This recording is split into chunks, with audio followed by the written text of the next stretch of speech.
Hello everyone, welcome to this video, welcome to LLB वाला। और बहुत बहुत स्वागत है आपका कोर्स टुडे के एक नए एपिसोड में। तो गाइस बेसिकली आज दो इंपॉर्टेंट रूलिंग निकल के आई है, तो उसके बारे में हम लोग डिस्कस करेंगे। पहली जो रूलिंग निकल के आ रही है उसमें मतलब वो रिलेट करता है विद एनडीपीएस एक्ट। अब इसमें दो कोर्ट्स की बहुत इंपॉर्टेंट यहाँ पे रूलिंग निकल के आई है। पहली रूलिंग निकल के आई सुप्रीम कोर्ट की तरफ से, दूसरी इलाहाबाद हाई कोर्ट की। तो दोनों को डिस्कस करेंगे इस वीडियो में। इसके अलावा जो दूसरी इंपॉर्टेंट खबर है वो निकल के आ रही है तमिलनाडु से।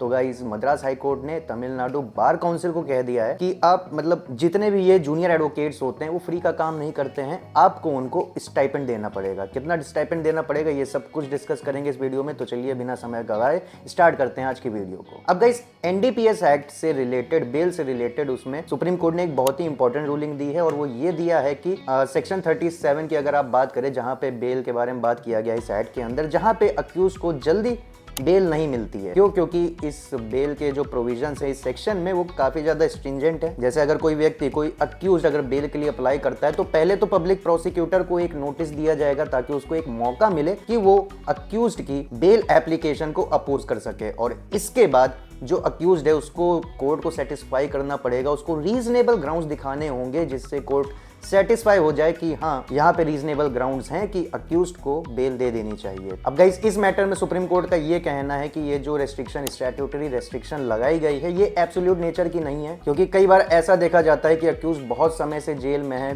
साल, 2 साल, 3 साल वो जेल में रहते हैं, उनको बेल नहीं मिल पाती है। और ट्रायल तो आप जानते हो कि ट्रायल में काफ़ी ज़्यादा डिले हो जाता है, तो इससे कहीं ना कहीं उसकी जो लिबर्टी होती है उसका वायलेशन हो जाता है, जो कि गारंटी करता है article 21 of the constitution of India, right to life and personal liberty. कहीं ना कहीं उसकी ये जो फंडामेंटल राइट है उसका वायलेशन हो जाता है। तो इसीलिए सुप्रीम कोर्ट ने कहा है कि अगर जो ट्रायल है वो रीजनेबल टाइम में अगर कंक्लूड नहीं हो पा रहा है तो वहां पे अक्यूज को बेल दे दी जाएगी। अब ये केस है अंकुर Chaudhary versus state of Madhya Pradesh. अब यहाँ पे आपको मैं फैक्ट्स बता देता हूँ। तो जो अक्यूज होते हैं वो बेसिकली एक फैक्ट्री चला रहे होते हैं, उनकी इस फैक्ट्री में कुछ इलीगल सब्सटेंसेस पाए गए, वो भी ज्यादा क्वांटिटी में थे। प्लस ये भी पाया गया कि इसको बड़े क्वांटिटी में इधर से उधर ट्रांसफर किया जाता था। तो जब पुलिस रेड मारती है तब पता चलता है कि ये लोग वहां पे अल्फोजम पाउडर को बनाते थे, जो कि एक इलीगल सब्सटेंस है। काफी बड़ी मात्रा में ये लोग बनाते थे और काफी बड़ी मात्रा में एक जगह से दूसरी जगह ये लोग स्मगल मतलब ट्रांसफर कर देते थे। तो इनके ऊपर केस बनता है under section 22 and section 29 of this NDPS act. और फिर इनका ट्रायल चलता है मध्य प्रदेश की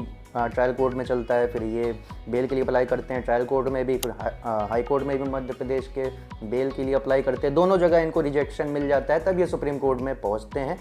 और यहाँ पे सुप्रीम कोर्ट ने पाया कि चलिए ठीक है, बहुत ज़्यादा क्वांटिटी में इनके पास इलीगल सब्सटेंस पाया गया था, लेकिन इसका मतलब ये भी नहीं है कि ट्रायल बिल्कुल ही लंबा चलता जा रहा है, इनको फिर बेल ऐसे डिनाई करते रहे। तो वो गलत चीज़ है। इनकी जो right to life and personal liberty उसका वायलेशन हो रहा है, क्योंकि ये 2 साल से जेल में थे। तो यहाँ पे कुल मिला के कोर्ट ने ये कह दिया कि अगर ट्रायल बहुत ज़्यादा लंबा चल रहा है तो ये जो स्ट्रिक्ट रेस्ट्रिक्शन लगी है आर्टिकल सेक्शन 37(1)(b) में, तो उस अक्यूज पर्सन की लिबर्टी उस रेस्ट्रिक्शन को ओवरराइड कर जाएगी। और गाइस ये सारे रीजंस देते हुए सुप्रीम कोर्ट ने उस व्यक्ति को, उस अक्यूज पर्सन को बेल ग्रांट कर दी। तो ये पहली रूलिंग थी। अब दूसरी रूलिंग निकल के आ रही है इलाहाबाद हाई कोर्ट से निकल के। अब गाइस इलाहाबाद हाई कोर्ट की जो रूलिंग निकल के आई है वो भी इसी सेक्शन 37 से रिलेटेड आ रही है, जो कि बेल के बारे में बात करता है, जो कि मैंने आपको बता ही दिया। तो गाइस जैसे कि मैंने आपको बताया कि एनडीपीएस एक्ट में एक आदमी को बेल लेने में बहुत ही ज्यादा दिक्कतें फेस करनी पड़ती है, क्योंकि इसमें बेल लेने के लिए रेस्ट्रिक्शंस काफी ज्यादा है। जैसे कि पब्लिक प्रोसिक्यूटर को एक अपॉर्चुनिटी देनी पड़ेगी ताकि बेल एप्लीकेशन को अपोज कर सके, और अक्यूज पर्सन को ये भी प्रूव करना पड़ेगा कोर्ट के सामने कि यहाँ पे रीजनेबल ग्राउंड्स है कि हाँ उसके खिलाफ कोई केस नहीं बन रहा है। प्लस को मतलब अगर बेल मिल जाती है तो कोर्ट को ऐसा भी लगना चाहिए कि हाँ वो फिर से ऐसा काम नहीं करेगा, दोबारा ऑफेंस ये कमिट नहीं करेगा। तो ये सारी चीजें वहां पे सेटिस्फाई करनी होती है, सेक्शन 37 दिया गया है। लेकिन इलाहाबाद हाई कोर्ट का ये कहना है कि ये जो स्ट्रिक्ट रेस्ट्रिक्शंस दी गई हैं ये कॉन्स्टिट्यूशनल कोर्ट्स के ऊपर नहीं अप्लाई होती हैं। कॉन्स्टिट्यूशनल कोर्ट्स हमारी कौन सी है? हाई कोर्ट है, मतलब जितने भी हाई कोर्ट्स है वो हैं, प्लस सुप्रीम कोर्ट है। कॉन्स्टिट्यूशनल कोर्ट इनको क्यों बोला जाता है? क्योंकि इनका जिक्र कॉन्स्टिट्यूशन में है। आर्टिकल 124 में आपको सुप्रीम कोर्ट मिल जाएगा, आर्टिकल 214 में आपको हाई कोर्ट का जिक्र मिल जाएगा। तो यहाँ पे बेसिकली इलाहाबाद हाई कोर्ट का ये कहना है कि यहाँ पे जो रेस्ट्रिक्शंस है ये स्पेशल कोर्ट्स के ऊपर अप्लाई होती है, कॉन्स्टिट्यूशनल कोर्ट्स के ऊपर नहीं होती है। तो यहाँ पे अगर हाई कोर्ट चाहे तो अगर उसको अगर रीजनेबल ग्राउंड्स दिखते हैं तो वहां पे अक्यूज को बेल दे सकते हैं, क्योंकि सेक्शन 36A का sub section 3 special powers of high court under section 439 of CrPC के बारे में बात करता है। 439 में आपको बता देता हूँ सीआरपीसी का क्या है। तो वो basically special powers of high court regarding bail के बारे में बात करता है। तो यहाँ पे हाई कोर्ट का ये कहना है कि ये जो सेक्शन 36A का सब सेक्शन 3 है उसको वहां पे नहीं होना चाहिए था, ये जो सब सेक्शन 3 है, बल्कि इसको सेक्शन 37 में होना चाहिए था। और कहीं ना कहीं यहाँ पे लेजिस्लेचर से थोड़ी गलती हो गई है कॉपी पेस्ट करते समय, लेकिन इन दोनों ही सेक्शंस को बिल्कुल हार्मोनियसली और एक साथ इनको पढ़ना पड़ेगा। तो इससे पता चलेगा कि हाँ इलाहाबाद मतलब हाई कोर्ट के पास पावर्स हैं यहाँ पे अक्यूज को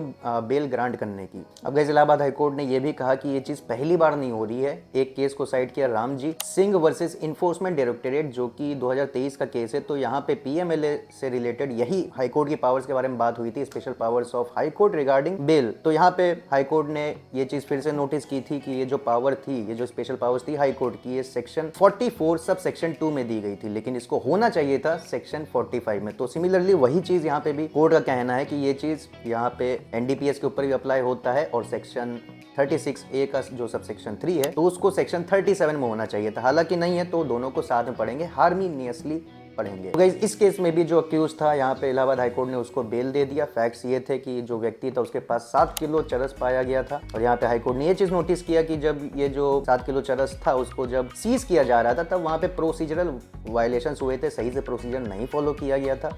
प्लस ये जो अक्यूज्ड है इसकी कोई प्रायर क्रिमिनल हिस्ट्री भी नहीं है और ऐसे चांसेस भी नहीं मतलब दिखाई पड़ रहे हैं, ऐसे लक्षण नहीं है कि ये जेल से मतलब बाहर निकल के फिर से कोई क्राइम कर दे। तो ये सारे फैक्टर्स लेते हुए, ग्राउंड्स लेते हुए इलाहाबाद हाई कोर्ट ने यहाँ पे बेल दे दिया इस अक्यूज को। तो गाइज यही दोनों इंपॉर्टेंट रूलिंग्स है सुप्रीम कोर्ट की, इलाहाबाद हाई कोर्ट की regarding section 37 of NDPS act. अब गाइज मद्रास हाई कोर्ट ने जूनियर एडवोकेट्स के लिए बहुत ही बढ़िया रूलिंग दे दी है और तमिलनाडु बार काउंसिल से कहा है कि आप एक सर्कुलर इशू करिए जिसके हिसाब से जो जितने भी जूनियर एडवोकेट्स हैं उनको 15 से 20 हजार पर मंथ स्टाइपेंड मिलना चाहिए। अब गाइस कोर्ट ने ऐसा क्यों कहा? तो गाइस आप जानते हो कि जूनियर एडवोकेट्स की पूरे देश भर में हालत बहुत ही ज्यादा खराब है। आप जानते हो जूनियर एडवोकेट सीनियर एडवोकेट के साथ में काम करते हैं, सीखने को मिलता है उनको काफी ज्यादा, लेकिन दिक्कत यहाँ पे ये है कि ऐसे काफी सारे सीनियर एडवोकेट्स हैं जो अपने जूनियर एडवोकेट्स को कोई भी पैसा पे नहीं करते हैं। अगर पे करते हैं तो कई केसेस में पाया जाता है कि बहुत ही कम है। इतना कम है कि आज के समय में जिस हिसाब से इन्फ्लेशन बढ़ रहा है उस हिसाब से उतने पैसे में जितना स्टाइपेंड मिल रहा है उसमें सस्टेन नहीं किया जा सकता। हालांकि ऐसे भी सीनियर एडवोकेट्स हैं जो सही ठीक ठाक पैसा देते हैं, बट इनका नंबर काफी ज्यादा कम है। अब इससे दिक्कत ये आती है कि जितने भी जूनियर लॉयर्स हैं जो कि लिटिगेशन में करियर बनाना चाहते हैं वो कहीं ना कहीं बहुत ज्यादा डिमोटिवेटेड हो जाते हैं। नो डाउट उनको सीखना बहुत पड़ता है, 3-4 साल सीखना पड़ता है, क्लाइंट बेस बढ़ाना मतलब बनाना पड़ता है। लेकिन यहाँ पे जो फर्स्ट जनरेशन लॉयर्स होते हैं उनको बहुत ज्यादा दिक्कत हो जाती है क्योंकि भाई 3-4 साल पैसा नहीं मिलेगा तो आदमी सस्टेन कैसे करेगा, तो कहीं ना कहीं डिमोटिवेशन हो जाता है। और इसीलिए आप देखोगे तो कई सारे लॉयर्स जो अच्छे अच्छे ब्रेन्स हैं वो कॉर्पोरेट फर्म्स में नौकरी ढूंढने की कोशिश करते हैं क्योंकि वहां पे क्विक मनी मिल जाता है। तो गाइस यहीं पे इसीलिए मद्रास हाईकोर्ट ने कह दिया है तमिलनाडु बार काउंसिल से कि आप पौंडुचेरी के जो लॉयर्स हैं प्लस जो तमिलनाडु के जो लॉयर्स हैं उनके लिए वेलफेयर स्कीम लेके आइए, उनको महीने के 15 से 20 हजार दीजिए जिससे कम से कम उनकी जो बेसिक नीड्स है वो पूरी हो जाएंगी। अब यहाँ पे तमिलनाडु बार काउंसिल का ये कहना है कि हाँ मना नहीं कर रहे हैं, ये चीज करेंगे लेकिन हमको 2 महीने का समय चाहिए। हालांकि कोर्ट ने कहा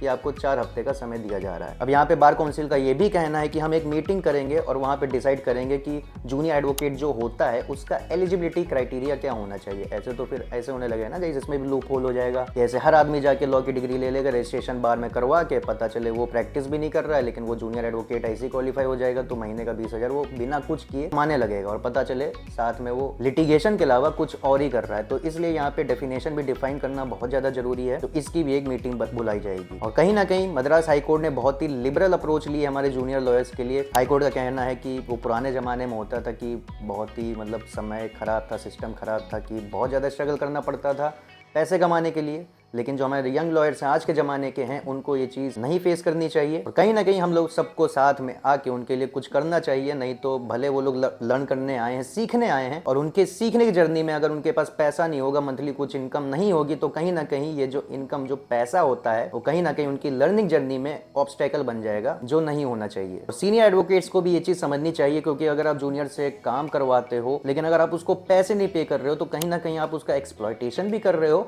और कहीं ना कहीं उसका आर्टिकल 21 का भी वायलेशन हो रहा है, राइट टू लाइवलीहुड। तो ये सारी चीजें गाइस साइड करते हुए तमिलनाडु जो हाई कोर्ट है मद्रास हाईकोर्ट उसने ये सारी डायरेक्शंस दी हैं। हालांकि देखते हैं आगे चल के कैसे चीज़ें होती हैं। तो ये चीज़ है। तो गाइज यही थी इंपॉर्टेंट अपडेट्स आज के लिए। आई होप आपकी वीडियो पसंद आई होगी। वीडियो अगर पसंद आई तो वीडियो को लाइक कर दीजिएगा। कुछ आपका सुझाव हो या अगर आपको कुछ कहना हो तो आप नीचे कमेंट सेक्शन में कहिएगा। बाकी ऐसी और भी वीडियोज़ के लिए आप सब्सक्राइब कर लीजिए LLB वाला को। बाकी स्टे सेफ, जय हिंद, टेक केयर।